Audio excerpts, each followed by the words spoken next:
Salut les amis, j'espère que vous allez bien. On se retrouve les amis, on se retrouve pour les huitièmes de finale de l'Euro 2024 et on a de très belles affiches, franchement de très belles affiches.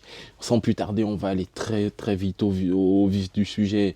En premier match, nous avons la rencontre qui va opposer la Suisse face à l'Italie. Une Italie qui a plus ou moins peiné à se qualifier pour les huitièmes de finale.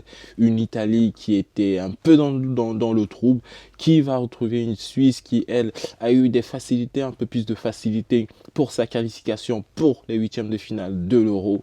Dans un sens comme dans l'autre, on a des joueurs assez bons au niveau de la Suisse. On a du Granit Xhaka, du Brice Mbolo, franchement des joueurs assez percutants du Shaqiri, du Xherdan Shaqiri. Et du côté italien, on a aussi de très bons joueurs, du Barella, on a du Chiesa, on a de très bons joueurs, du Bastoni.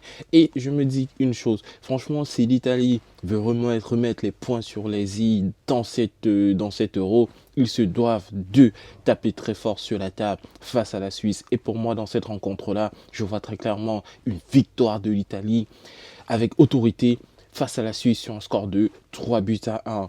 En deuxième match, pour ces huitièmes de finale, nous avons la rencontre qui va opposer l'Allemagne face au Danemark. Ça aussi, c'est une très belle rencontre. Une très belle rencontre, notamment parce que l'Allemagne s'est qualifiée brillamment pour les huitièmes de finale de l'Euro. Et le Danemark qui a réussi à s'extirper d'un groupe très compliqué. Et pour moi, dans cette rencontre-là, l'Allemagne jouant à domicile, l'Allemagne qui a été très séduisante durant les phases de poule, pour moi, a de très grandes chances de se qualifier pour les huitièmes de finale. Maintenant, on a un Danemark qui a de très bons joueurs, qui sait très bien jouer au football, qui est assez revanchard. On l'a vu plusieurs fois, notamment face à l'Angleterre, où, se faisant mener, ils ont réussi à revenir au score et décrocher le match nul. Donc pour moi, dans cette rencontre-là, c'est très compliqué de donner un pronostic.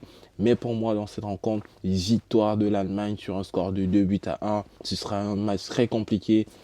Mais il y a beaucoup plus de valeur intrinsèque du côté de l'Allemagne. Et je pense que c'est ça qui fera la différence. Dans tous les cas, les amis, on se retrouve demain pour une nouvelle preview, pour pouvoir décortiquer ces différents matchs qui vont se dérouler. Sur ce, je vous dis, prenez soin de vous et peace la famille.